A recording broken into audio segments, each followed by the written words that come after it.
नमस्कार मित्रों, आपका बहुत बहुत स्वागत है। केमिस्ट्री की क्लास आज हम लेंगे। आज केमिस्ट्री में पिछली क्लास में हमने पढ़ा था, पिछली क्लास में हमने परमाणु पढ़ा था, परमाणु की संरचना वगैरह, नील्स बोर के मॉडल, रदरफोर्ड के मॉडल, परमाणु मॉडल, इलेक्ट्रॉनिक कॉन्फ़िगरेशन कैसे लिखते हैं, हमने ये चीजों की चर्चा की थी। आज हम उसका दूसरा चैप्टर लेके आ रहे हैं आपके लिए, मैटर।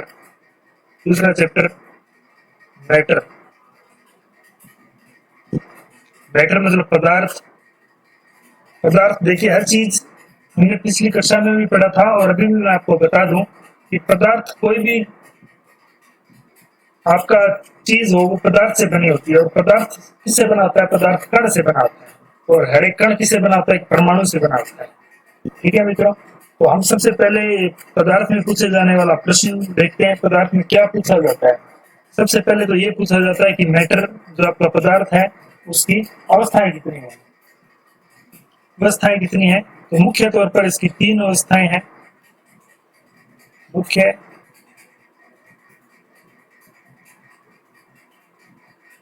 तीन अवस्थाएं हैं। मुख्य तीन अवस्थाएं हैं।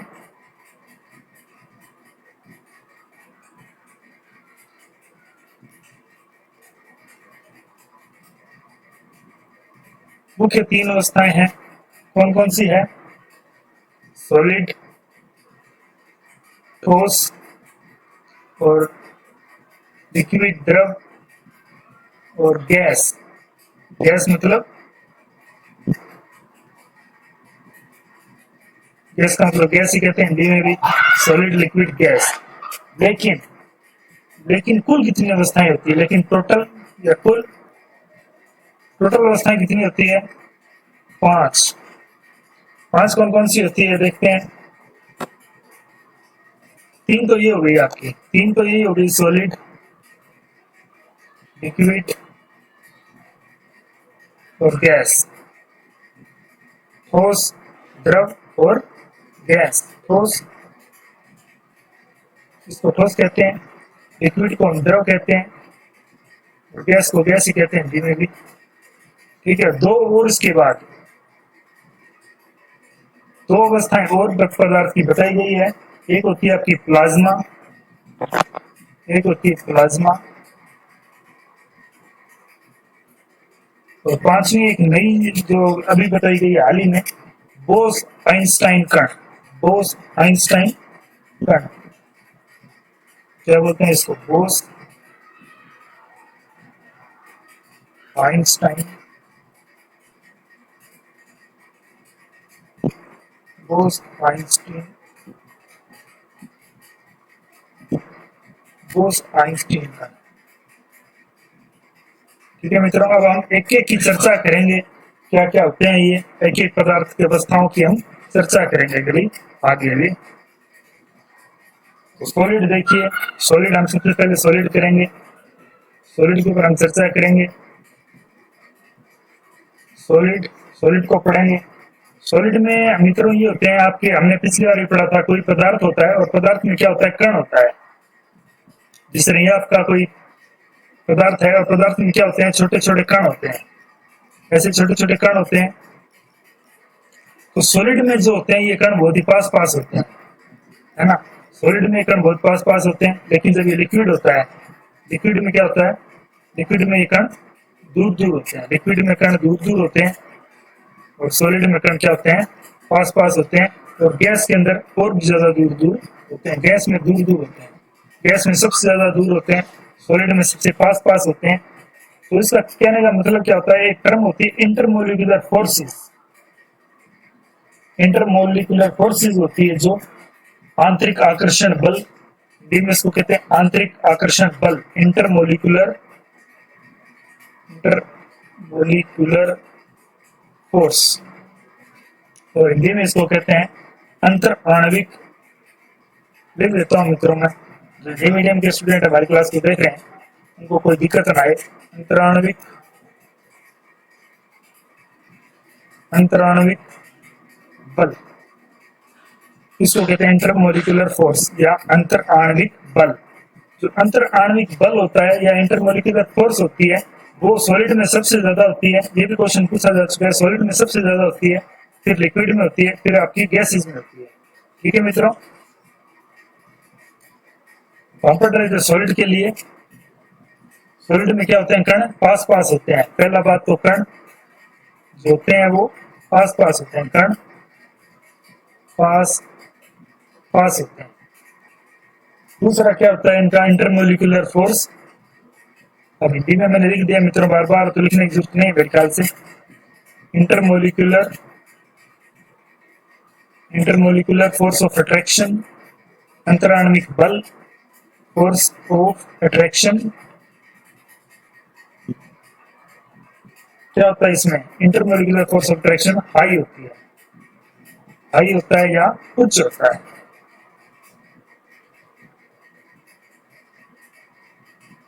तो सॉलिड्स का मेल्टिंग पॉइंट भी क्या होता है, उच्च होता है। मेल्टिंग पॉइंट, मेल्टिंग पॉइंट भी क्या होता है, हाई होता है। और इनकम्प्रेसिबल होते हैं, असंपीड़ित होते हैं। इनकम्प्रेसिबल, इनकम्प्रेसिबल होते हैं, असंपीड़ित होते हैं।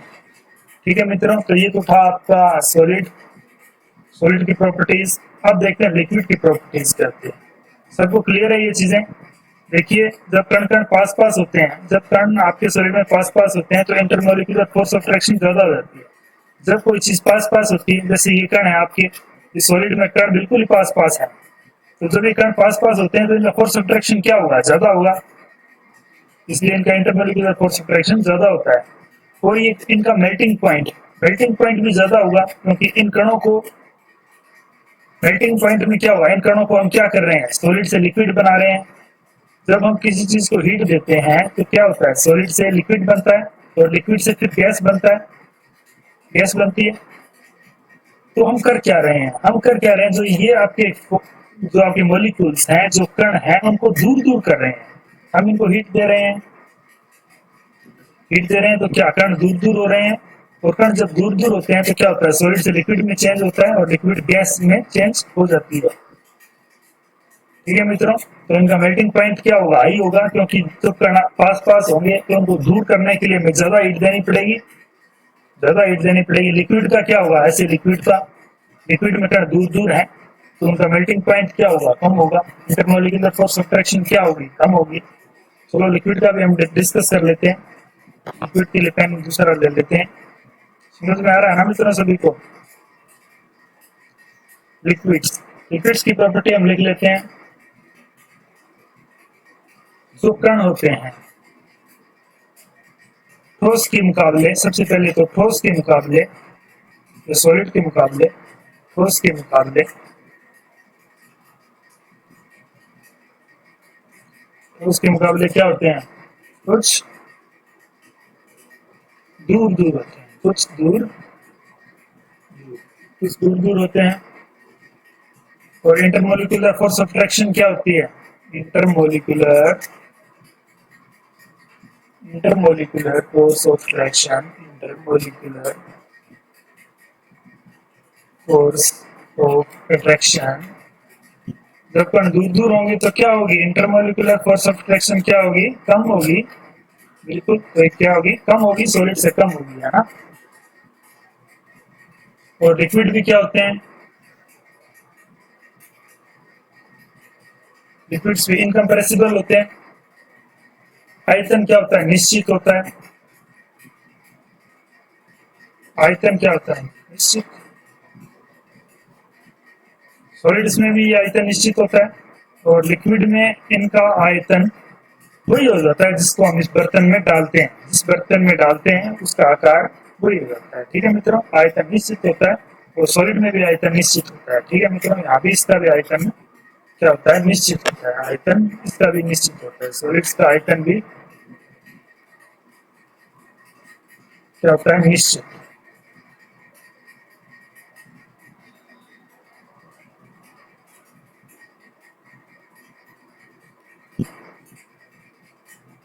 ठीक है मित्रों, आयतन तो निश्चित होता है, क्योंकि वॉल्यूम वॉल्यूम जो होता है वो तो निश्चित होता है। जैसे हम इस गिलास में इसको डाल रहे हैं तो इसका वॉल्यूम, जो इसका वॉल्यूम होगा वो इसका हो जाएगा। इसको अगर हम भर दें पानी से, हम इसको लिक्विड में भर दें तो इसका वॉल्यूम वही हो जाएगा जो इसका आपकी बाल्टी का जो वॉल्यूम है। लेकिन लेकिन क्या है, आयकार है निश्चित है, लेकिन क्या है आकार, लेकिन आकार यहीं से क्वेश्चन बन जाते हैं मित्रों।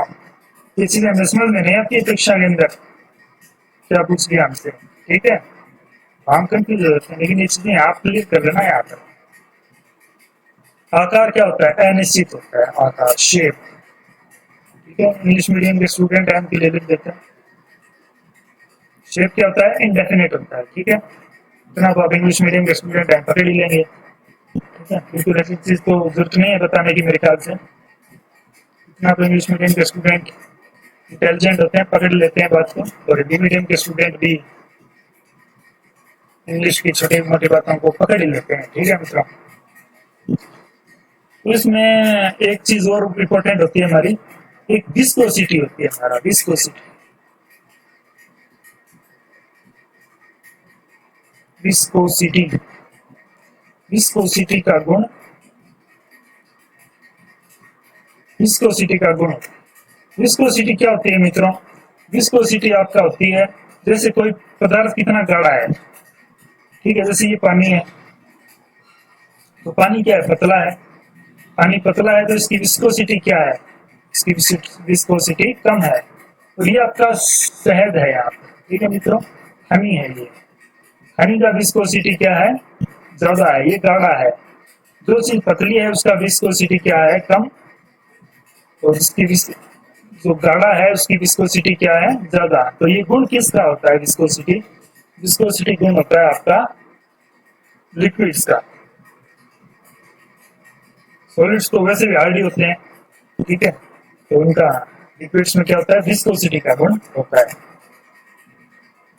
हम इन चीजों को बाद में बहुत डिटेल से आगे डिस्कस करेंगे, लेकिन अभी गुण इनके डिस्कस कर रहे हैं। अभी इन्हीं चीजों को डिस्कस करना लगे तो मित्रों विस्कोसिटी का चैप्टर, विस्कोसिटी के ऊपर चर्चा करें तो कम से कम आधा घंटा हमें तुम सही, कम से कम, ठीक है। लेकिन अभी हम क्या कर रहे हैं, इनकी प्रॉपर्टीज कर रहे हैं, प्रॉपर्टीज कर रहे हैं, और आप इनको ध्यान में रखिए, ठीक है। इनके बाद इनको विस्तार से भी इनकी चर्चा करेंगे।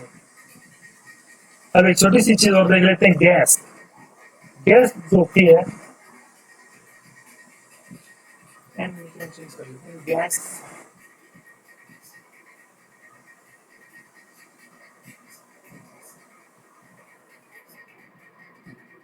गैस में क्या होता है, आपके जो इंटरमोलिकुलर फोर्स ऑफ अट्रैक्शन क्या होती है यहाँ पर, बहुत कम होती है। तो कण क्या होते हैं, अगर इंटरमोलिकुलर फोर्स ऑफ अट्रैक्शन अगर कम है, अगर कण आपके दूर दूर है बहुत, तो इंटरमोलिकुलर फोर्स ऑफ अट्रैक्शन क्या होगा, कम होगा।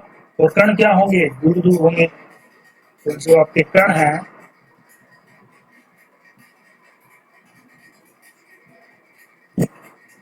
क्या होंगे, दूर दूर होंगे, ठीक है मित्रों। पहली प्रॉपर्टी, दूर दूर होंगे। जो इंटरमोलिकुलर फोर्स ऑफ अट्रैक्शन, अंतर आणविक आकर्षण बल, ठीक है मित्रों, क्या होगा, बहुत कम होगा। अभी हिंदी में लिख देते हैं मित्रों, हिंदी मीडियम के स्टूडेंट्स नाराज ना हो।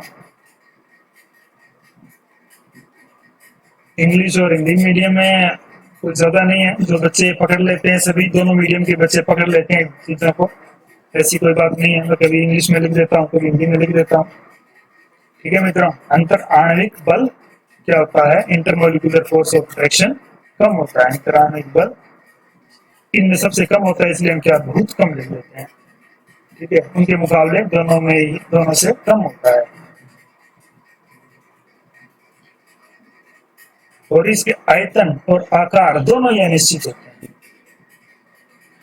आयतन, आयतन मतलब वॉल्यूम, एवं आकार, आकार मतलब शेप क्या होती है, अनिश्चित। अनिश्चित मतलब इनडेफिनिट,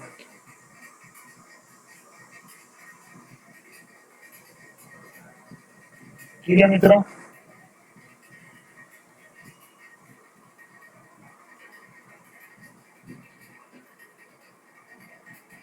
अब हम एक थोड़ा सा ये बना लेते हैं, तो आपको यहाँ पे क्लियर हो जाएगा। ये क्या है? आपका द्रव है। यहाँ पर द्रव है, आपका पानी है, और थैंक्स कर देते हैं। यहाँ पर आपका ठोस है, यहाँ पर आपका ठोस है, और गैस के लिए अलग पेन ले लेते हैं। तो ये आपकी गैस है।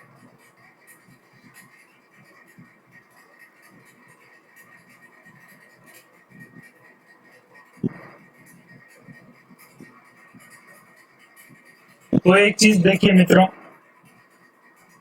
जब ठोस ठोस से कोई चीज द्रव बन जाती है तो उसको क्या बोलते हैं? मेल्टिंग। और उसको क्या बोलते हैं? गलन। उसको क्या बोलते हैं? गलन। ठीक है। और जब द्रव द्रव की चीज जब ठोस बन जाती है तो उसको क्या बोलते हैं? Human freezing. इंग्लिश में भी लिख देते हैं, इसको बोलते हैं फ्रीजिंग। और गलन को क्या बोलते हैं? मेल्टिंग।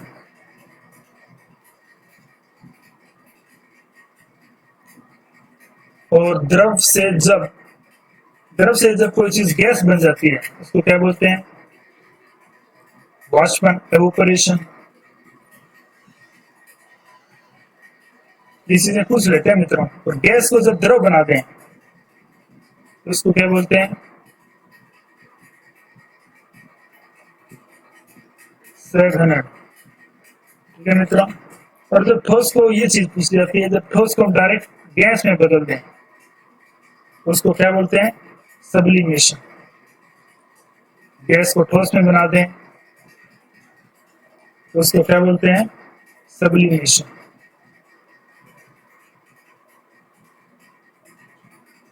और हिंदी में इसको क्या बोलते हैं? उदारोपतन।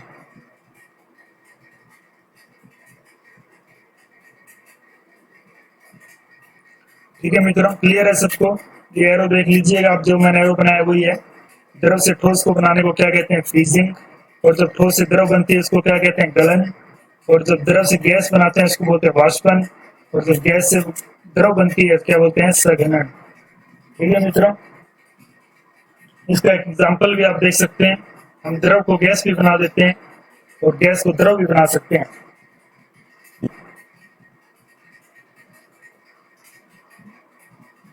जैसे गैस को क्या करते हैं? जैसे गैस या गैस है, गैस को कंप्रेशन कर देते हैं। गैस को जब हम कंप्रेशन कर देते हैं तो क्या बन जाता है? ये द्रव बन जाता है। द्रव क्या कर देते हैं? इसको संपीड़न, इसका संपीड़न कर देते हैं। ठीक है, संपीड़न मतलब कंप्रेशन कर देते हैं। इसका एग्जांपल मित्रों बहुत बार पूछा जाता है। ये आपकी CO2 गैस है और इसका जब कंप्रेशन कर देते हैं तो क्या बन जाती है? ये सॉलिड CO2। सॉलिड CO2 मतलब जो हम बर्फ यूज करते हैं, सॉलिड CO2 को क्या कहते हैं? शुष्क बर्फ। शुष्क द्रव कह सकते हैं इसको, शुष्क द्रव। इसी को हम बर्फ कहते हैं। ठीक है, जो बर्फ हम यूज करते हैं वो क्या होती है? Solid CO2। ठीक है मित्रों, आज के लिए इतना ही। मैं अगली कक्षा में आगे बढ़ेंगे इससे। आज हमने क्या क्या पढ़ लिया देख लीजिए। हमने पढ़ा मैटर। मैटर कोई पदार्थ होता है और पदार्थ किससे बना होता है? कणों से बना होता है। और कण किससे बने होते हैं? छोटे छोटे परमाणुओं से बने होते हैं। और छोटे छोटे परमाणु जो होते हैं वो मिलकर क्या बनाते हैं? अणु बनाते हैं। और छोटे छोटे अणु मिलकर क्या बनाते हैं? पदार्थ बनाते हैं। ठीक है, ये आप कह सकते हैं कण बनाते हैं और कण फिर मिलकर पदार्थ बनाते हैं। ठीक है मित्रों, सबसे छोटी अविभाज्य पदार्थ की जो इकाई है वो क्या है? परमाणु है। और छोटे छोटे परमाणु मिलकर क्या बनाते हैं? अणु बनाते हैं। और जब अणु मिलकर क्या बनाते हैं? कण बनाते हैं। और कण मिलकर क्या बनाते हैं? पदार्थ बनाते हैं। और पदार्थ की अवस्थाएं कितनी होती है? 3। अवस्थाएं कितनी होती है? मुख्य अवस्थाएं पूछे तो 3 होती है, सॉलिड, लिक्विड, गैस। लेकिन टोटल अवस्थाएं, कुल अवस्थाएं कितनी होती है? कुल अवस्थाएं कितनी होती है? 5 होती है। सॉलिड, लिक्विड, गैस तो हम पढ़ते आ रहे हैं। इसके बाद प्लाज्मा और बोस-आइंस्टीन कण, 2 इकाई होती है। तो 3 तो हमने पढ़ लिए। सॉलिड, लिक्विड, गैस तो आज की क्लास में हमने पढ़ लिए, इनकी प्रॉपर्टीज हमने देख ली। और अगली कक्षा में हम देखेंगे, अगली क्लास में हम देखेंगे प्लाज्मा और बोस-आइंस्टीन की प्रॉपर्टीज। ठीक है मित्रों, तो देखते रहिए इस क्लासेस को, इस चैनल को सब्सक्राइब कीजिए ज्यादा से ज्यादा। अगली क्लास में आप कमेंट कीजिएगा आपको क्लासेस कैसी लग रही है। तो क्लासेस बढ़िया लग रही है तो मैं आगे वीडियोस बनाऊंगा इसके ऊपर। ठीक है मित्रों, अगर आपको अच्छी नहीं लग रही है तो फिर मैं इस टॉपिक के ऊपर वीडियो नहीं बनाऊंगा। तो आपको बढ़िया लग रही है और आप चाहते हैं कि आगे की वीडियो बनाएं तो इस चैनल को सब्सक्राइब कीजिएगा और नीचे कमेंट कीजिएगा कि आगे की वीडियो बनाइए सर। ठीक है, प्लाज्मा और बोस-आइंस्टीन का हम अगली क्लास में देखेंगे। आपका बहुत बहुत धन्यवाद, आभार।